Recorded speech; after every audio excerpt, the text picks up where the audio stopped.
জাতীয় বেতন কাঠামো বাস্তবায়নের প্রশ্নে দেশব্যাপী সরকারি কর্মকর্তা-কর্মচারীদের মধ্যে যে গভীর উদ্বেগ, তীব্র হতাশা এবং ক্রমবর্ধমান অনিশ্চয়তার পরিবেশ সৃষ্টি হয়েছে, তা এখন একটি জটিল এবং সংকটপূর্ণ পর্যায়ে পৌঁছেছে। নবম জাতীয় পে স্কেল বাস্তবায়নের জন্য যে দীর্ঘ, কষ্টকর এবং অনিশ্চিত প্রতীক্ষায় রয়েছেন দেশের লক্ষাধিক সরকারি চাকরিজীবী, তাদের সেই স্বপ্ন এবং সম্পূর্ণ ন্যায্য প্রত্যাশা এখন ক্রমবর্ধমান প্রশাসনিক জটিলতা এবং রাজনৈতিক অনিশ্চয়তার ঘন কুয়াশায় সম্পূর্ণরূপে আচ্ছন্ন এবং অস্পষ্ট হয়ে পড়েছে। সাম্প্রতিক সপ্তাহ এবং মাসগুলোতে ঘটে যাওয়া বিভিন্ন উল্লেখযোগ্য ঘটনা,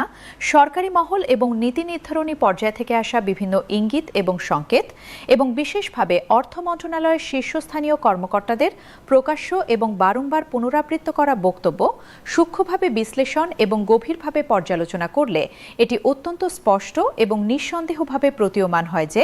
বর্তমান অন্তর্বর্তীকালীন সরকারের অবশিষ্ট এবং অত্যন্ত সীমিত সময়ের মধ্যে এই অত্যন্ত গুরুত্বপূর্ণ এবং প্রতীক্ষিত বেতন কাঠামো কার্যকর হওয়ার সম্ভাবনা প্রতিটি অতিবাহিত দিন এবং সপ্তাহের সঙ্গে সঙ্গে ক্রমাগত এবং দ্রুত গতিতে ক্ষীণ থেকে ক্ষীণতর এবং প্রায় শূন্যের দিকে ধাবিত হয়ে আসছে। অর্থ মন্ত্রণালয় এবং সরকারের অন্যান্য সংশ্লিষ্ট গুরুত্বপূর্ণ দপ্তর ও নীতি নির্ধারণী সংস্থা থেকে প্রাপ্ত সাম্প্রতিক তথ্য এবং দেশের প্রধান প্রধান জাতীয় গণমাধ্যম,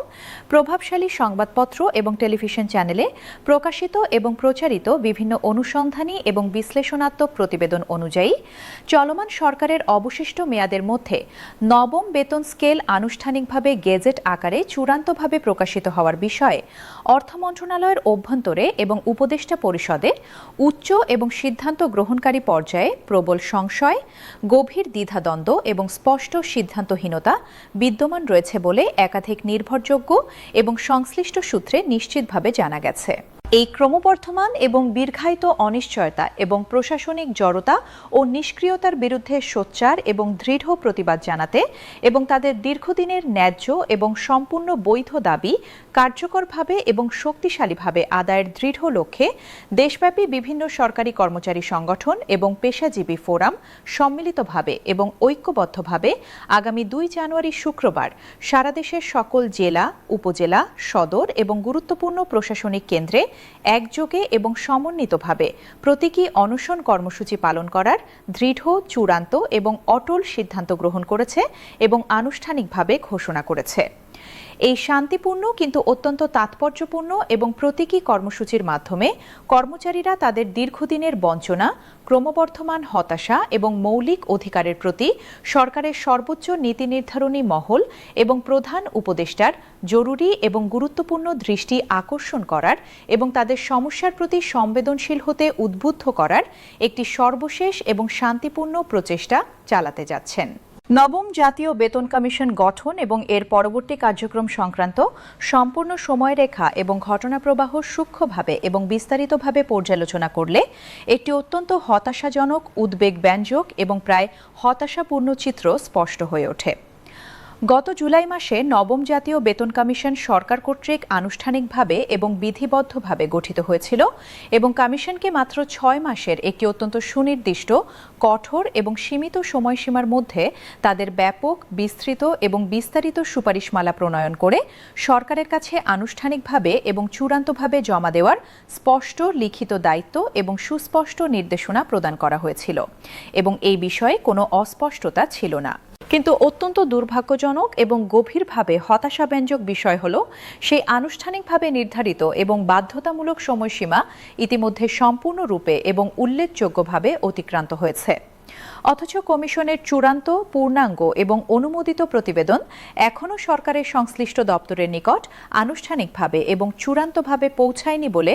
একাধিক নির্ভরযোগ্য এবং সংশ্লিষ্ট সূত্র নিশ্চিত করেছে এবং জানিয়েছে। এই অপ্রত্যাশিত এবং কোনো সন্তোষজনক ব্যাখ্যাতীত বিলম্ব, ক্রমাগত প্রক্রিয়াগত জটিলতা এবং প্রশাসনিক ধীরগতি ও নিষ্ক্রিয়তার মধ্যেই অর্থ উপদেষ্টা ডক্টর সালাহউদ্দিন আহমেদ বিভিন্ন সময়ে এবং বিভিন্ন গুরুত্বপূর্ণ অনুষ্ঠানে অত্যন্ত দ্ব্যর্থহীন, স্পষ্ট এবং কঠোর ভাষায় জানিয়ে দিয়েছেন যে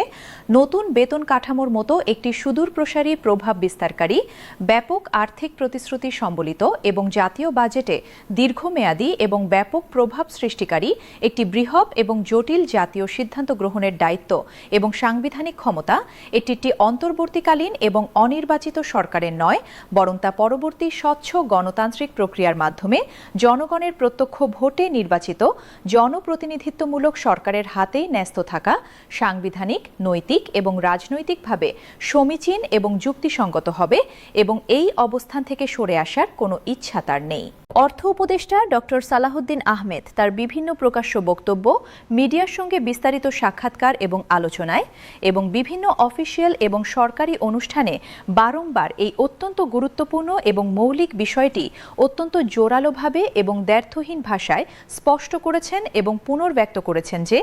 জাতীয় বেতন কাঠামো প্রণয়ন এবং সফলভাবে ও টেকসইভাবে এবং দায়িত্বশীলভাবে বাস্তবায়ন করা কখনোই শুধুমাত্র মাসিক বেতনের সংখ্যাতাত্ত্বিক অঙ্ক এবং পরিমাণ বৃদ্ধির একটি সরল, সহজবোধ্য এবং একমাত্রিক বিষয় নয়। এটি একটি অত্যন্ত জটিল, বহুস্তরীয়, বহুমাত্রিক এবং প্রযুক্তিগত ও আর্থিকভাবে অত্যন্ত সূক্ষ্ম এবং সংবেদনশীল একটি বিস্তৃত এবং ব্যাপক প্রক্রিয়া, যার সঙ্গে জাতীয় অর্থনীতির সামগ্রিক স্বাস্থ্য এবং স্থিতিশীলতা, রাষ্ট্রীয় রাজস্ব আয়ের ক্ষমতা এবং দীর্ঘমেয়াদী স্থিতিশীলতা, সরকারের সামগ্রিক আর্থিক সক্ষমতা এবং টেকসই ব্যয় করার প্রকৃত সামর্থ্য, বার্ষিক জাতীয় বাজেটে পর্যাপ্ত এবং যুক্তিসঙ্গত বরাদ্দ নিশ্চিতকরণ, সামগ্রিক প্রশাসনিক প্রস্তুতি এবং বাস্তবায়ন সক্ষমতা, সামষ্টিক অর্থনৈতিক প্রভাব মূল্যায়ন, মুদ্রাস্ফীতির ঝুঁকি বিশ্লেষণ এবং ব্যাপক কাঠামোগত সংস্কার ও পুনর্গঠনের মতো অসংখ্য অত্যন্ত গুরুত্বপূর্ণ, জটিল এবং সংবেদনশীল বিষয় ওতপ্রোতভাবে এবং অবিচ্ছেদ্যভাবে জড়িত এবং সংযুক্ত রয়েছে। একটি অন্তর্বর্তীকালীন সরকারের অত্যন্ত সীমিত সময়সীমা, সাংবিধানিক সীমাবদ্ধতা এবং গণতান্ত্রিক বৈধতার প্রশ্নের মধ্যে এই বিশাল, জটিল এবং দীর্ঘমেয়াদী কর্মযজ্ঞ সফলভাবে এবং দায়িত্বশীলভাবে সম্পাদন করা এবং সুষ্ঠুভাবে বাস্তবায়ন করা বাস্তবসম্মত, যুক্তিসঙ্গত এবং কার্যকরী নয় বলেই তিনি স্পষ্টভাবে এবং দৃঢ়তার সঙ্গে মত প্রকাশ করেছেন এবং এই বিষয়ে তার অবস্থান এবং দৃষ্টিভঙ্গি অত্যন্ত দৃঢ় এবং অটল বলেই মনে হচ্ছে এবং তিনি কোনো নমনীয়তা প্রদর্শনের ইচ্ছা দেখাচ্ছেন না। নির্বাচন কমিশন কর্তৃক ইতিমধ্যে আনুষ্ঠানিকভাবে প্রকাশিত এবং সর্বসম্মতভাবে ঘোষিত নির্বাচনী তফসিল এবং বিস্তারিত সময়সূচি অনুযায়ী আগামী 2024 সালের 22 জানুয়ারি তারিখ থেকে দ্বাদশ জাতীয় সংসদ নির্বাচনের আনুষ্ঠানিক এবং সর্বাত্মক এবং ব্যাপক প্রচারণা কার্যক্রম শুরু হওয়ার কথা সুনির্দিষ্টভাবে নির্ধারিত এবং ঘোষিত রয়েছে এবং এই তারিখ পরিবর্তনের কোনো সম্ভাবনা নেই। অন্যদিকে বেতন কমিশনের চূড়ান্ত সুপারিশমালা এবং পূর্ণাঙ্গ প্রতিবেদন সরকারের কাছে আনুষ্ঠানিকভাবে জমা পড়ার সবচেয়ে সম্ভাব্য এবং বাস্তবসম্মত সময় হিসেবে জানুয়ারি মাসের দ্বিতীয় সপ্তাহের কথা উল্লেখ করা হচ্ছে বিভিন্ন নির্ভরযোগ্য এবং সংশ্লিষ্ট এবং অভ্যন্তরীণ সূত্র থেকে প্রাপ্ত তথ্যে। এই দুটি অত্যন্ত গুরুত্বপূর্ণ এবং মৌলিক সময়সীমা পাশাপাশি রেখে গভীরভাবে বিবেচনা এবং বিশ্লেষণ করলে একটি অত্যন্ত উদ্বেগজনক, চ্যালেঞ্জিং এবং প্রায় অসম্ভব বাস্তবতা সামনে স্পষ্ট এবং নিঃসন্দেহভাবে হয়ে আসে। বেতন কমিশনের প্রাথমিক প্রতিবেদন খসড়া পর্যায় থেকে বিস্তারিত পরিমার্জন, প্রয়োজনীয় সংশোধন এবং চূড়ান্ত পরিশোধনের দীর্ঘ এবং জটিল মাধ্যমে চূড়ান্ত এবং সর্বসম্মতভাবে গ্রহণযোগ্য রূপ নিতে জানুয়ারি মাসের মধ্যভাগ পর্যন্ত যথেষ্ট এবং উল্লেখযোগ্য সময় প্রয়োজন হবে বলে বিশেষজ্ঞরা ধারণা করছেন এবং দৃঢ়ভাবে আশঙ্কা প্রকাশ করছেন। এরপর মাত্র গুটি কয়েক কর্মদিবসের অত্যন্ত সীমিত এবং সম্পূর্ণ অপর্যাপ্ত সময়ের মধ্যে এই বিশাল, ব্যাপক এবং অত্যন্ত জটিল প্রতিবেদনের বিস্তৃত সুপারিশসমূহ বিস্তারিত এবং গভীরভাবে পর্যালোচনা করা, প্রয়োজনীয় এবং যুক্তিসঙ্গত সংশোধনী এবং পরিবর্তন আনা,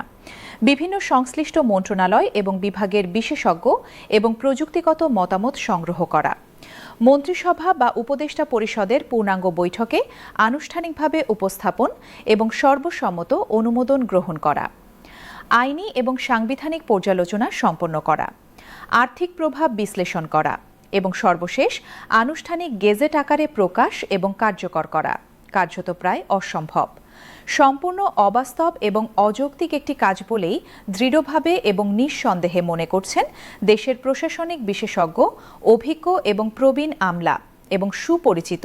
এবং প্রভাবশালী অর্থনীতিবিদগণ। দেশের বিশিষ্ট এবং অভিজ্ঞ প্রশাসনিক বিশেষজ্ঞ এবং সরকারি আর্থিক ব্যবস্থাপনায় দীর্ঘ এবং বৈচিত্র্যময় অভিজ্ঞতা সম্পন্ন এবং জাতীয়ভাবে স্বীকৃত বিশ্লেষকদের সুচিন্তিত এবং পেশাদার অভিমত অনুযায়ী যদি বেতন কমিশন তাদের চূড়ান্ত প্রতিবেদন ডিসেম্বর মাসের প্রথম সপ্তাহেই বা এমনকি নভেম্বরের শেষ সপ্তাহেই সরকারের কাছে আনুষ্ঠানিকভাবে এবং সম্পূর্ণভাবে জমা দিতে সক্ষম এবং প্রস্তুত হতো, তাহলে সরকারের সংশ্লিষ্ট বিভাগ এবং সমূহের হাতে সুপারিশ সমূহের বিস্তারিত বিশ্লেষণ এবং গভীর পর্যালোচনা করার জন্য এবং প্রয়োজনীয় প্রশাসনিক এবং আইনি পদক্ষেপ যথাযথভাবে এবং দায়িত্বশীলভাবে গ্রহণের জন্য মোটামুটি পর্যাপ্ত এবং যুক্তিসঙ্গত সময় পাওয়া যেত এবং বাস্তবায়ন সম্ভব হতে পারত বলে তারা মনে করেন। কিন্তু বর্তমানে বিরাজমান এবং ক্রমশ জটিল এবং কঠিন হয়ে উঠছে এমন পরিস্থিতিতে প্রতিবেদন জমা দিতে যত বেশি সময় অতিবাহিত হচ্ছে এবং যত বেশি